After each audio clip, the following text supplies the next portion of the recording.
Naiproklama na si Esmael Toto Magudadato bilang bagong gobernador ng lalawigan ng Maguindanao.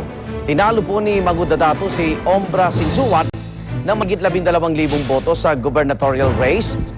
Naging mahigpit ang seguridad sa Kapitolyo nang dumating si Magudadato na may kasama pang tangke.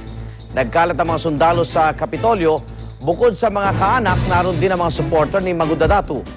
Ayon kay Magudadato, isusulong niya ang kapayapaan at kaayusan sa Maguindanao sa ilalim ng kanyang pamumuno. Ang inasay ko lang sa mga Maguindanaoan ay makipag-cooperate sila sa amin at tulong-tulong kami isulong ang kapayapaan.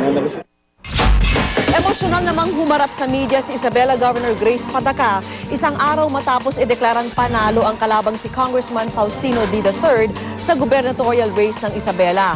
Ayon kay Pataca, tanggap niya ang kanyang pagkatalo pero umaasa siyang matutupad ng kanyang katunggali ang mga ipinangako nilang tulong sa mga tao. Noong 2004, tinapos ni Pataca ang 3 dekadang pamumuno ng mga D sa Isabela. Nare-elect naman siya noong 2007. I weep for Isabela, but I'm a little glad for Grace Pataca. Yung gano'n. Hindi na ako mapupuyat, hindi na ako mapapagod. Hindi na ako hahambalusin. Samantala, dumating na sa COMELEC ang report na 30 sa 86 na presintong isinailalim sa random manual audit. At base po sa mga audit report, isang kaso lang ng discrepancy o pagkakaiba sa resultang naitala sa isang voting precinct sa NCR. Sobra ng 1 boto sa pagka-vice presidente ang lumabas na bilang sa random manual audit kumpara sa bilang ng PCOS machine. Ayon sa COMELEC, pangunahing problema sa random manual audit ang hirap sa pagpunta sa mga presinto. Kaya nagpalabas na ang komisyon ng resolusyon para mabigyan ng karagdagang transportation allowance ang manual audit team. At sa iba pa ring balita, kasabay ng araw ng sweldo ay dagsana sa Divisoria ang ilang mga magulang na gustong makaiwas sa back-to-school rush. Saksi si Julio Segovia. May isang buwan pa bago magbalik eskwela, pero dagsana ang mga mamimili sa Divisoria. Si Betty Francisco, inuunti-unti na ang pamimili ng school supplies para sa 4 niyang anak.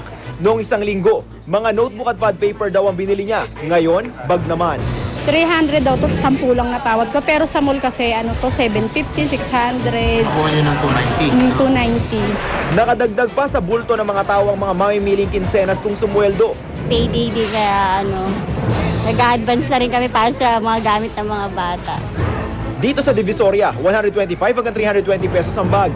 10 piso naman ang notebook. Ang kalahating dosenang lapis, 15 pesos. Habang 30 pesos naman ang 6 na pirasong ballpen. Kung 3-in-1 naman ang habol mo, sa 50 pesos, may lapis, pambura at pantasa ka na. Ang 24 pieces na crayons, 15 pesos naman. Mabenta na rin ang mga school uniform. Ang polo at blouse, nasa pagitan ng 60 at 130 pesos depende sa laki. Ang shorts, 50 pesos. Hanggang 160 pesos naman ang pantalon.